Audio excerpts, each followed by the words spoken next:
Hello students, how are you? I am doctor का पाठक। आज मैं बीएड सेकंड सेम से फर्स्ट पेपर से एक टॉपिक आपके साथ शेयर करने जा रही हूँ। टॉपिक है मानव शिक्षा के लिए मानवतावादी दृष्टिकोण की विशेषताएं। तो मानव शिक्षा में जब हम बात करते हैं तो बचपन से ही उठा लेते हैं हम कि बचपन से ही चालू होती है शिक्षा। शिक्षा की शुरुआत बचपन से ही होती है और अंत तक चलती रहती है। तो मानवतावादी शिक्षा का जो अर्थ है वो इंसान को इंसान बनाना है। शिक्षा का उद्देश्य सिर्फ किताबी ज्ञान देना नहीं होता। शिक्षा का उद्देश्य क्या होता है?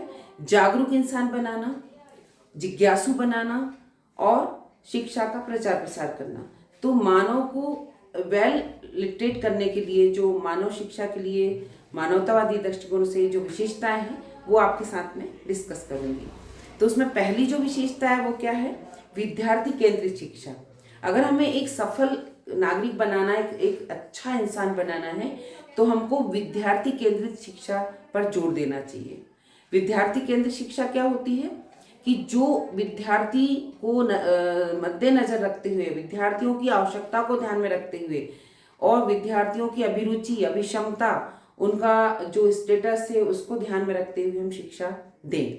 तो ये होती विद्यार्थी केंद्रित शिक्षा कि वहाँ पे विद्यार्थी पर ही फोकस किया जाता है कि विद्यार्थी का लेवल क्या है, उसका इंटरेस्ट क्या है और वो कितनी क्षमता रखता है, क्या उसके आयु के अनुसार उसकी जो शिक्षा है वो सही चल रही है। क्योंकि आपने देखा होगा जितनी आयु के अनुसार हम शिक्षा देते हैं, जैसे स्कूल में 3 साल का बच्चा है जब भी स्कूल में लेते हैं, उसके पहले नहीं लेते।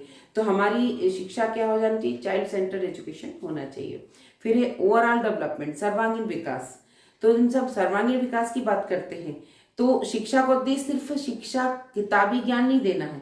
शिक्षा का उद्देश्य बच्चे का moral, mental, educational, vocational, other सभी डेवलपमेंट करना। आपने देखा होगा स्कूलों में पढ़ाने के साथ सारी एक्टिविटी कराई जाती है। क्रिएटिविटी के साथ हम जब क्रिएटिविटी डेवलप करते हैं बच्चों की तो हम एक्टिविटीज कराते हैं।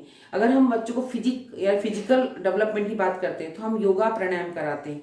तो शिक्षा का क्या उद्देश्य होना चाहिए कि overall development of the child, बच्ची का सर्वांगीण विकास करना। फिर है आत्म साक्षात्कार। अगर हम शिक्षा दे रहे हैं, शिक्षित हो रहा है बच्चा, तो उसके साथ उसको अपना आत्म साक्षात्कार होना चाहिए कि मैं क्या हूँ, मैं क्या कर सकता हूँ, मुझे कितना ज्ञान है, कितना ज्ञान लेना है ना, कैसे आगे बढ़ना है। तो उसको अपने आत्म साक्षात्कार की पहचान कराना जरूरी है। फिर उसमें है शिक्षक की भूमिका। तो शिक्षक की भूमिका बहुत अहम होती है। अगर बच्चों की शिक्षा की बात कर रहे हैं हम, बच्चों के दृष्टिकोण की बात कर रहे हैं हम, जागरूक इंसान बनाने की बात कर रहे हैं, तो शिक्षक की अहम भूमिका होती है।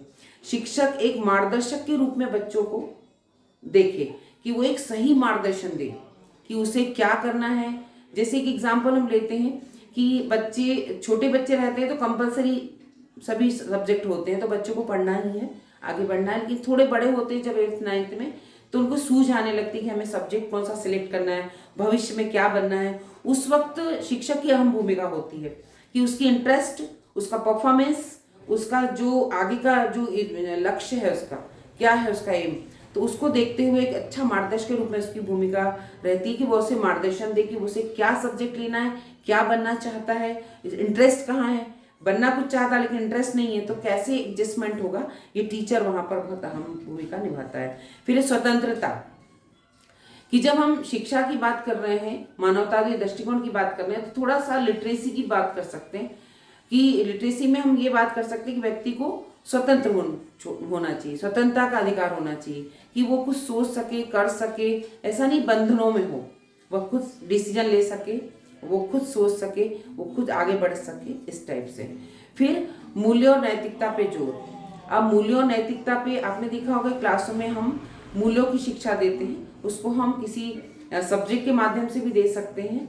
हम नैतिकता की बात करते हैं, क्या अच्छा है, क्या बुरा है, क्या हमारे लिए उचित है, हमें क्या करना चाहिए, हमें दूसरों से कैसा व्यवहार करना चाहिए, ये सब शिक्षा देने से ये मानवतावादी दृष्टिकोण की विशेषता होती है। फिर दंड का अभाव। यहाँ पर हम बात करें कि दंड, पनिशमेंट की तो बात ही नहीं करना, दंड का अभाव, यानी दंड नहीं होना चाहिए। बच्चों को मोटिवेशन से, प्यार से और उनकी इच्छा से तरीके से टेक्नोलॉजी के थ्रू उनको पढ़ाया जाए, उनको इंटरेस्ट डेवलप किया जाए, उनको दंड ना दिया जाए। तो ये हमने आज डिस्कस किया कि मानव शिक्षा के लिए जो मानवतावादी दर्शनों की जो विशेषताएं हैं उनके बारे में हमने आज डिस्कस किया। आज के लिए इतना ही। Thank you so much.